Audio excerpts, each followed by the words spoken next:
Ayan mga kababayan, dito tayo ngayon sa may Ilog Pasig Esplanade mga kababayan. At partikular dito sa may Maestranza. At ngayon ay alamin natin ang kaganapan dito sa may Ilog Pasig sa araw na ito.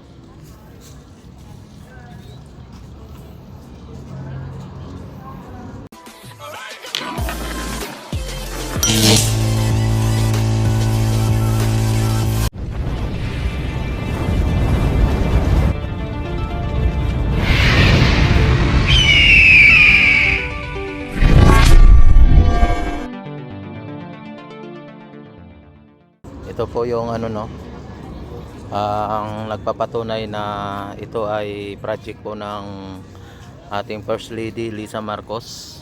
Ang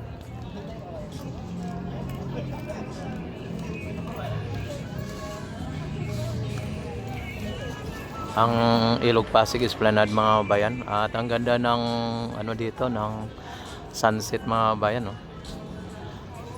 Ayan, at dito ay mag-umpisa tayo dito. Galing tayo dito sa may Port Santiago. Ayan, dito tayo sa may Maestranza. Ayan, at diretso po tayo doon sa may Arroceros o sa dulo nitong Esplanade mga kababayan, para maipakita ko sa inyo ang kabuuan ng Esplanade, para sa ganun ay maitutur ko kayo dito at makita ninyo ang kagandahan ng ating pasyalan ng bayan.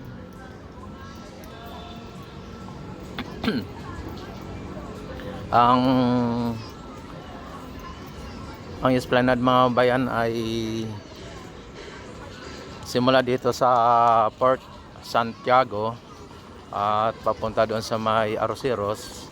Pero ang nito, ang plano ay aabot ito sa Laguna de Bay. Ngunit ito ay na tigil pa sa ngayon. Hey sir, shout out. Shout out sa mga taga-Quezon City. Punta na po kayo dito para po mag-merenda. Ayan. Ano sa yung page nyo po? Subscribe na po kayo at huwag nyo kalimutan mag-notification bell para lagi kayong updated sa mga videos natin. Wow. Thank you so much. Sir, alam nyo po ba na ang Quezon City ay naging kabisera ng Pilipinas? Nung unang araw, sa mga araw. Pero alam nyo po ba na naging kabisera o hindi? Naririnig lang po. Naririnig? Sa eskwela. Bago maging kabisera ang Manila, Quezon City muna. Ganun ba po? Opo. Opo. Ayan na. Thank you po. At itong Quezon City sa panahon ni Manuel Quezon din. Opo. Kaya napapansin niyo po ba na ang mga tawag dito, yung ahensya ng gobyerno ng mga main office ay nasa Quezon City? Yes po, yes po. Di ba?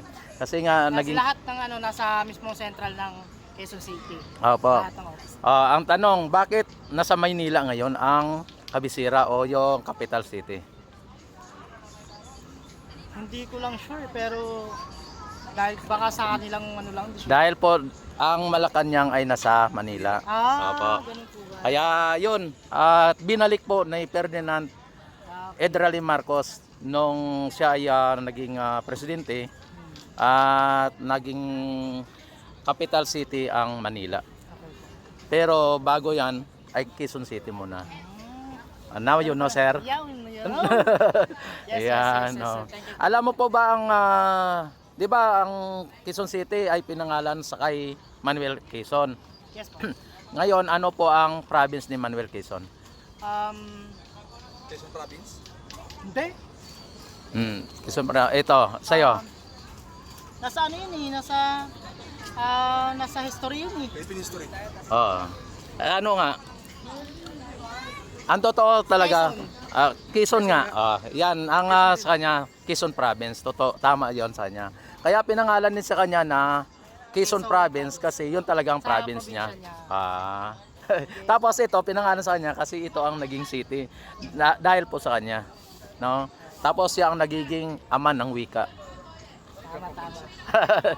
Tama ba, sir? O ano po nyo masasabi dito ngayon dahil galing po kayo sa ano?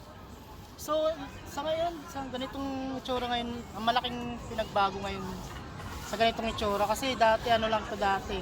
Hindi pa gaano siya na-develop dati. Lalo nung pandemic, wala pa to dati. Parang inaayos pa lang siya. Ngayon, sobrang ganda na dito. Pwede na kayo dito na mag-family bonding, barkada bonding. Lahat, pwede po kahit mag-food trip po kayo dito. Dayo na po kayo dito. Shoutout po sa family Gimaon. Yan. Sir, alam mo po ba kung sino ang nagpagawa ng esplanade na ito? Ikaw, sir, dito ka, sir, para dalawa kayo makita. Ikaw, sir, ano, sa palagay mo, sino ang nagpagawa ng pasyalan nito? Pasyalan ito? Mayor? Ha? Mayor po ba? Mayor Isko? Ay, Yeah. Mayor ano? Han? Hindi po. Sa inyong palagay lang.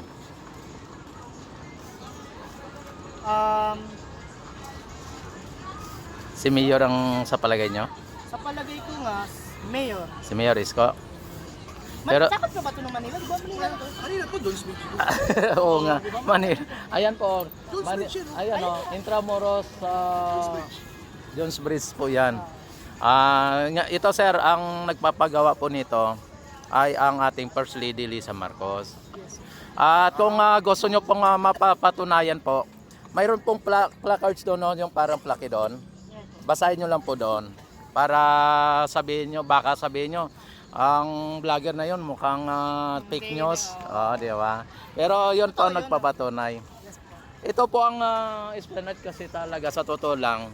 Naumpisan pa po ito nung panahon ni Yorme Isko ng panahon ni Duterte din na yung viewing deck lang yon, pero hindi po ganito. Hindi pa ganito dati. Yung ang ginagawa nila, yung patulad doon, no? Nakita mo ba yon?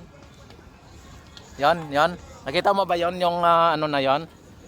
Yung parang viewing deck lang. Yes po. Yan, ganyan po ang ginawa nila, pero hindi po esplanade. Hindi ganitong parang Mahaba. pasyalan. At saka itong esplanade, idol, ang ano nito, ang plano mula dito sa Port Santiago hanggang papunta ng Laguna de Bay. Ay, talagang asin ito, hanggang saan lang ito ngayon? Sa ngayon, mula dito hanggang sa may Arroceros, sa likod ng City Hall. Ayan. May mga ano na rin doon, may mga ganito na rin Yes doon. po, nakita nga po namin kasi gagaling po kami dun. Ayan. Ano pa po yung ano to sa paano ano? Okay po ba? Ano tawag nito? First time nyo po ba dito o lagi kayo dito? Ay, hindi naman sa lagi. Ano namin, parang hindi naman kasi Minsan-minsan lang? Minsan-minsan lang. Yun. Ang tanong, gaano kadalas ang minsan? Oo nga, no? Silval din. Kasi Siguro pag once na siguro sa 2 linggo, mga 2 beses. na siguro. Mga sa 2 times a week. lang. 2 times a Once week. lang. Ganon. Sige, idol, at maraming salamat. Enjoy nyo lang yung pamamasyal. Thank you so much po. Shoutout Ayan. po sa Family Game Hall po. Ikaw. Shoutout sa Aying family. Ayan. Sige. Sige po. Ayan mga bayan. Diretso tayo sa may Peace 1C o papunta doon sa may Arroceros para pakita ko sa inyo ang kabuuan ng esplanade mga bayan.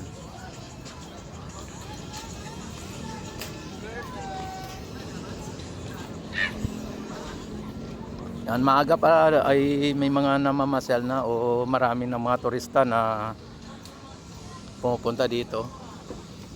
At kung tanungin ninyo ang Ilog Pasig, ipakita ko sa inyo ang Ilog Pasig ngayon kung ano po ang sitwasyon ng ating Ilog Pasig. Ito po. Yan, medyo nangingitim pa ang kanyang itsura, no? At kung ipagambing po noong nakaraang buwan, nakalipas na mga buwan ay mas malinis yung noon kaysa sa ngayon. Talagang nakita natin na ang mga basura ay nandyan, pero siguro yan ay indikasyon siguro ng tag-ulan na, kaya naanod ang mga basura galing sa mga kabahayan o mga komunidad, no? Kaya asahan po natin na kapag tag-ulan ay maraming mga basura na naaanod sa ating ilog.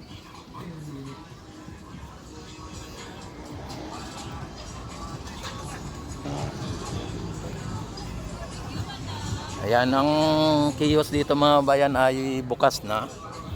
At ang mga nagtitinda dito ay talagang ready to serve na sila, no? Pagka mayroong mga mamimili o mga turistang namimili. Ayan.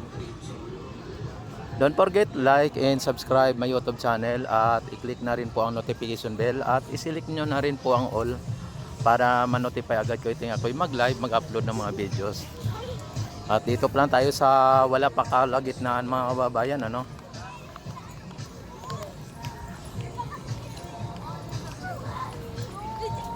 Ayan.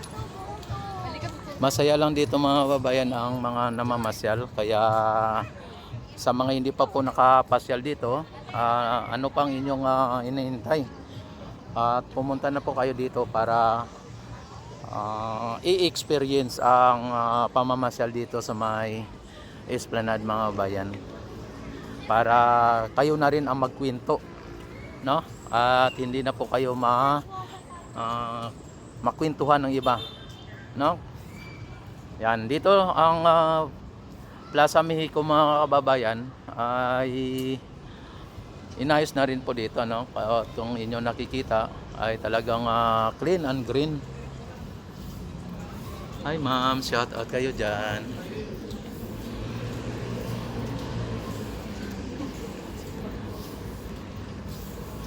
And dito mga kababayan ay may mga naglilinis dito araw-araw, kaya yung ating Esplanade ay nanatiling malinis at kaaya-ayang tingnan. Ngunit ang ating Ilog Pasig mga kababayan ay talagang binabalahura ng mga kababayan natin na mga hindi natin masabi kung sa mga informal settler, dahil po sa 90% pa ang mga informal settler na nakatayo ang kanilang bahay sa may tabi ng Ilog Pasig mga bayan.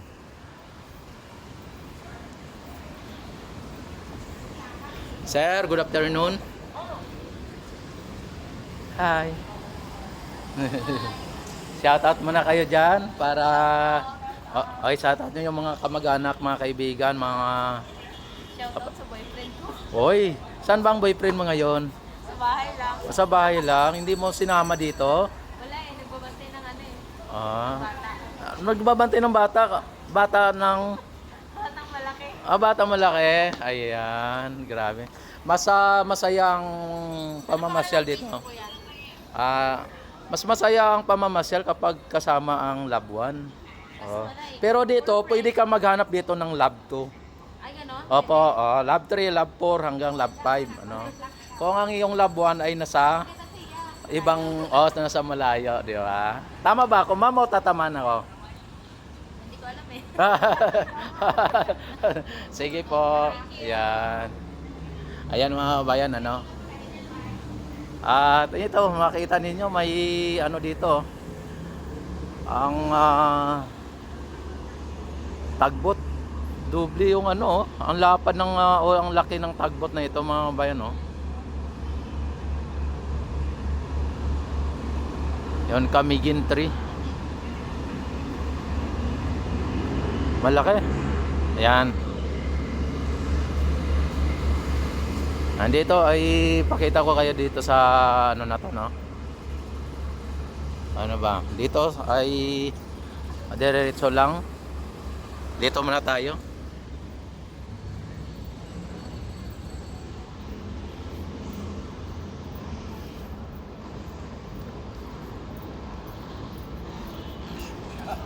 Shout out idol. I love Intramuros. Ayan, oh.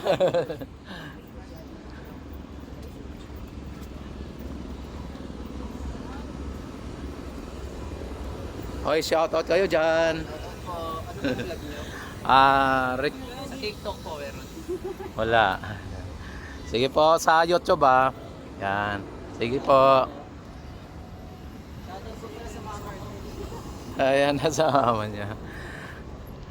Ayan, at dito tayo dadaan sa taas kasi sarado dyan. Dito tayo. Dito naman papunta ng Binondo at dito naman papunta sa taas ano. Ayan, dito tayo.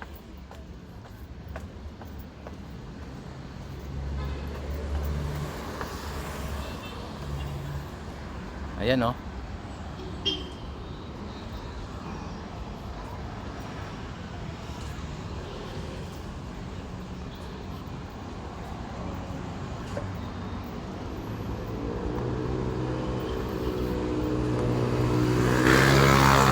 Malaya ang mga nagja-jogging dito mga kababayan kasi una-una walang tindahan dito at maluwag ano. Pati yung mga siklista natin ay para sa mga siklista po ito. Maluwag. Ang sarap dito mag-jogging pagka malapit ka dito. Ay masarap mag-jogging dito sa madaling araw.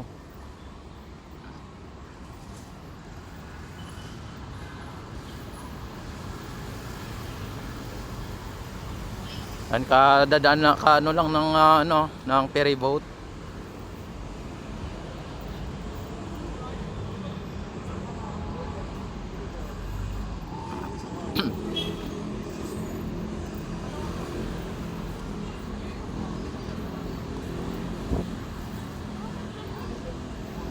Bukas na?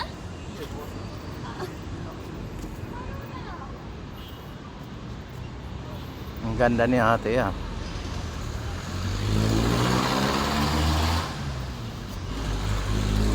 Andyan sarado kasi dito mga kababayan kaya dito tayo sa taas. Kasi kung dyan tayo kanina duman sa baba ay hindi na tayo makakaakyat ano. Dahil malayo nang maakyatan natin.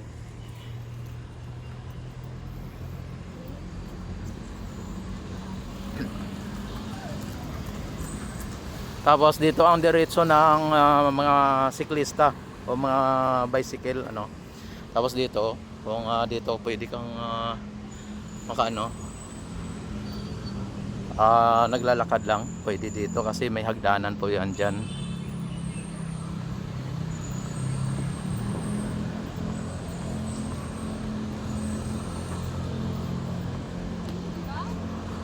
Tuloy-tuloy lang po ang ating paglalakad dito, pagtutor para maitutor ko kayo dito. Ayan, may mga may mga dumating. Ayan oh.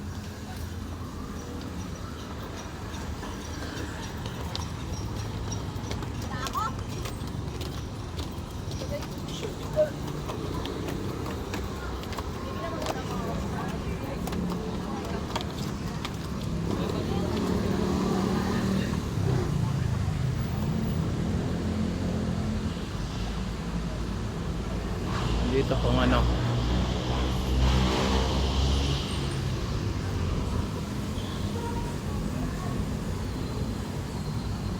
At dito naman ay ang Jones Bridge. Tapos dadaan tayo dito sa may ilalim.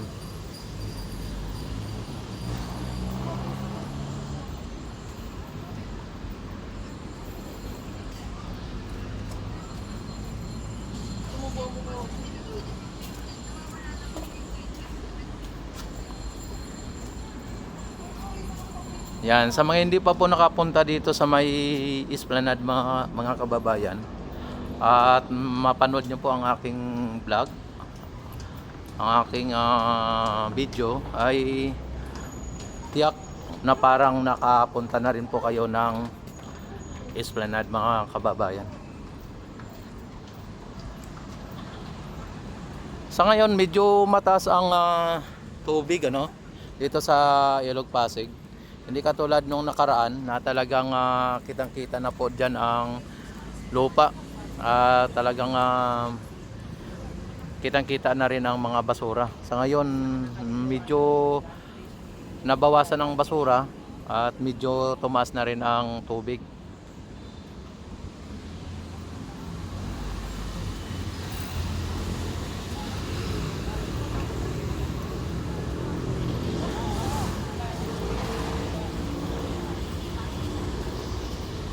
Mayroon tayo dito mga security ano. At pwede nating magtatanong o maghingi ng assistant no or ng magtatanong tayo kung ano po ang dapat nating gawin.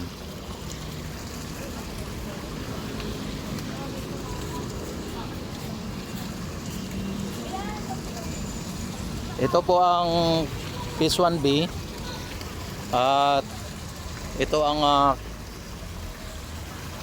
fountain na talagang hindi na naayos oh. Medyo marumi dahil sa mga lumot pero ang taas ng ano dito ito walang bara ano andon may barado kaya ganun sa kabili palakas lang dito ganyan talaga ang normal na dapat oh.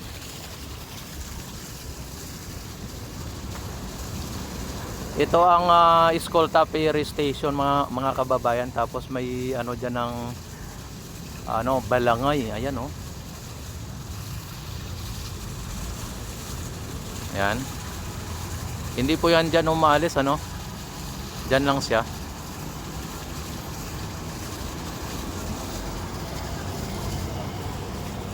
Ang bilis oh.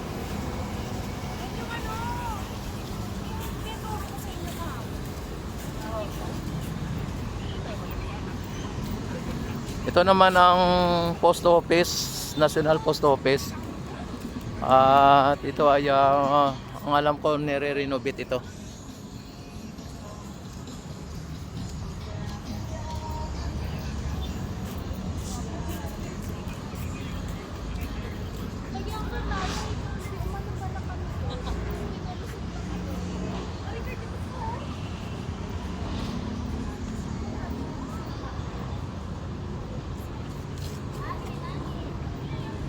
Ito ang Phase 1A mga kababayan. At ito padiretso po. Pagdating doon ay Phase 4 na.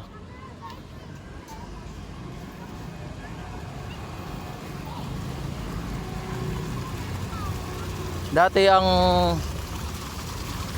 fountain mga kababayan, pag ganito oras ay hindi pa yan pinapandar. Ngayon alas 4 pa lang ay pinapandar na nila.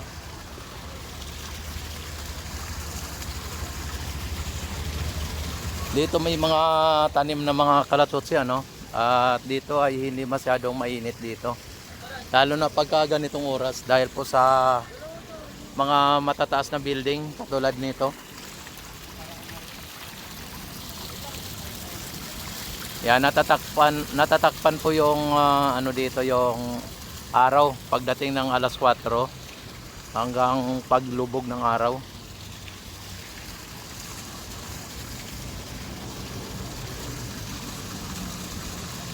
Kung sa Maestranza ay mayroong mga kiosk, dito naman sa Phase 4 ay mayroon ding kiosk mga kababayan at marami din po dito mga nagtitinda no. At yung mga nasa Phase 1 ay lumipat na rin po yung iba dito. Kaya kapag gusto nyo pong mamasyal sa may Esplanade, huwag nyo pong kaligtaan na pumunta din dito sa may Phase 4 dahil dito may mga nagtitinda na rin at hindi lang po sa Maestranza. Di ba ma'am? Yes, sir. Ayan, o shoutout ka muna ma'am.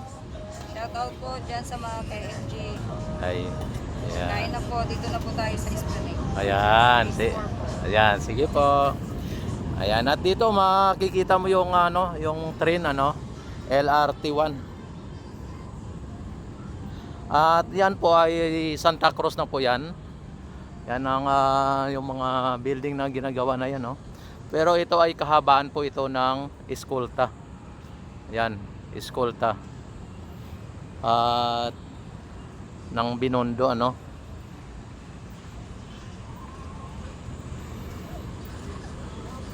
Yan, marami na rin po dito ang nag umakupa sa mga kiosk dito. Kaya yung mga may balak o gusto mag negosyo, huwag niyo nang hintayin na maubusan pa kayo ng slot dito. At makipag-ugnayan po kayo sa Intramuros admin para sa ganun kung paano makapag-abil o makakuha dito ng slot ng kiosk para sa ganun ay maumpisahan na ang negosyo.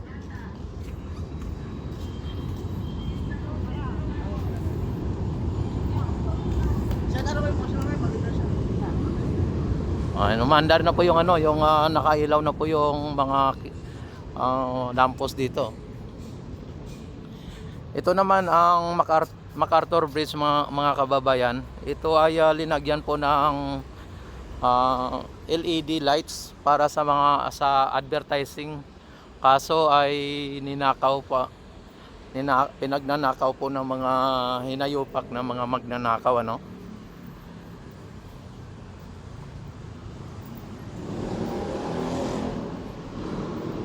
Ayan, ito ang MacArthur Bridge, mga kababayan. Yan. Yung mga wire dito ay pinagpuputol-putol at ninakaw yung mga tanso, no. Ito po yung tulay ng LRT. Ayan, at makikita dito sa Esplanade, mga babayan.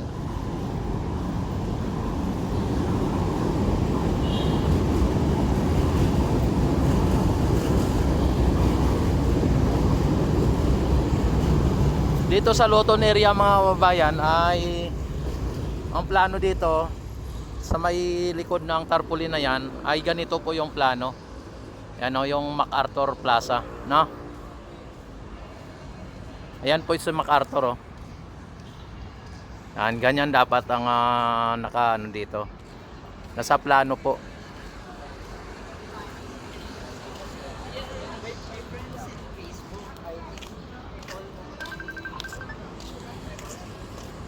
Tapos ito, ganyan, no. Ayan. Ito po yung ano nyo.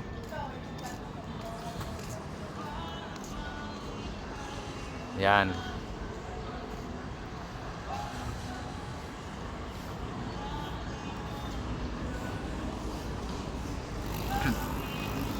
Dito naman, ang dating masukal at mga ano, no, nakakatakot na lugar dahil sa mga squatter o dahil sa mga informal settler.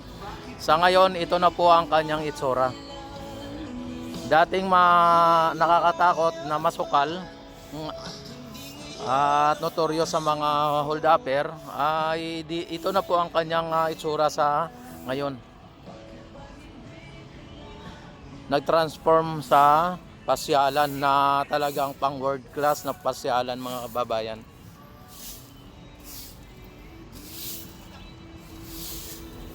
Ay, shout out idol. Dito may mga nakaano na rin dito, umakupad na rin dito. Ayun, may bukas na rin.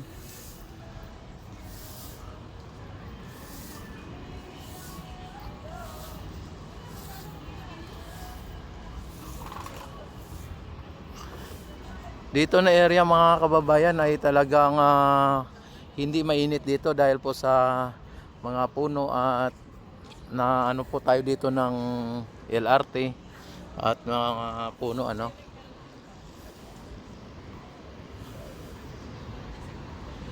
Ito po yung footbridge na talagang inumpisan pero hindi po tinapos. Ayan. Sayang po ang pera dito, kwarta dito, ano. Ayan naman ang Manuel L. Quezon Bridge, mga kababayan. Napaka-iconic o napakaganda, no? At napakatibay. Ito naman yung mapa ng Ilog Pasig Esplanade, mga kababayan. Mula dito sa may Manila Bay o dito sa Port Santiago at papunta po yan dito sa may Laguna de Bay. Tinatayang aabot ng 25 kilometer ang haba niyan. Tapos take note, mga bayan, hindi lang po one way yan, kundi two way o kabilaan po yan. Dito na side, right side ay Esplanade. Dito naman sa left side ay Esplanade din, lagyan din ng Esplanade. Yan po ang balak o ganyan po yung plano. Kaso ang ano dito ay hanggang dito pa lang sa Arroceros, ano. At diyan ay mukhang malabo ano sa aking ano lang palagay. Dahil po sa 25 kilometer ang natapos pa lang ay mahigit pa lang 1 kilometro o kulang-kulang 2 kilometro. Tapos dito may mga guard tayo dito at mga pulis ano.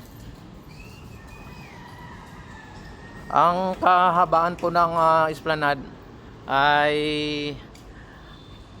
nasa 1.65 kilometer ano, 1.65. Ibig sabihin, mahigit lang siya 1 kilometro ano at kulang-kulang sa 2 kilometro.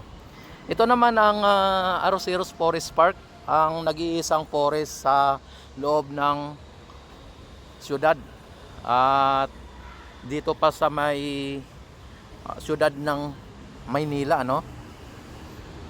Ito ay dinibilo po ng ating butihing Yorme Isko. Talagang napaka talino ano, napakatalinong Yorme.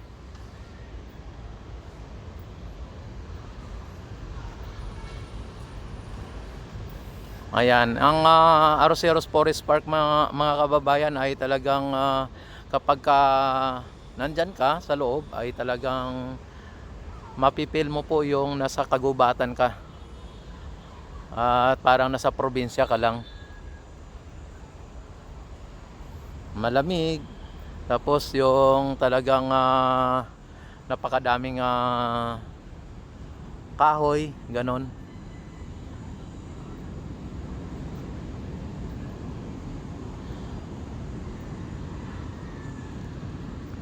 Ang programa po ng ating gobyerno ay PBBM mga kababayan. Ang ibig sabihin, Pasig Bigyang Buhay Muli. Ayan, PBBM. Pasig Bigyang Buhay Muli. Dito ay silipin natin ang nasa likod nito dahil po sa na ano na dito may mga poste na dito.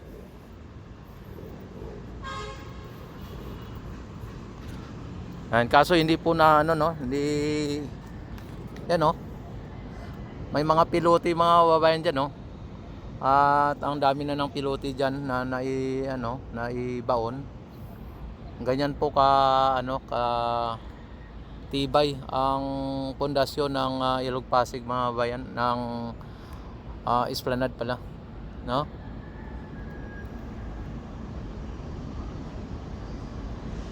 Yan may may barge. Yan, sana ay maipagpatuloy po ng ating pamahalaan ang esplanade mga bayan para sa ganun ay mas mapapaganda at mabigyang buhay muli ang ating Ilog Pasig. Pagka nalagyan na po yan ng esplanade mga bayan kabilaan ay maiwasan na po yung pagtatapon ng mga residente o mga squatter sa ilog dahil po sa may esplanade na katulad nito no. Diyan na po masasabi natin na talagang nabigyan na po ng buhay muli dahil po sa galing doon sa Laguna de Bay hanggang dito sa Manila Bay, ano? Yan, don't forget like and subscribe my YouTube channel at i-click na rin po ang notification bell.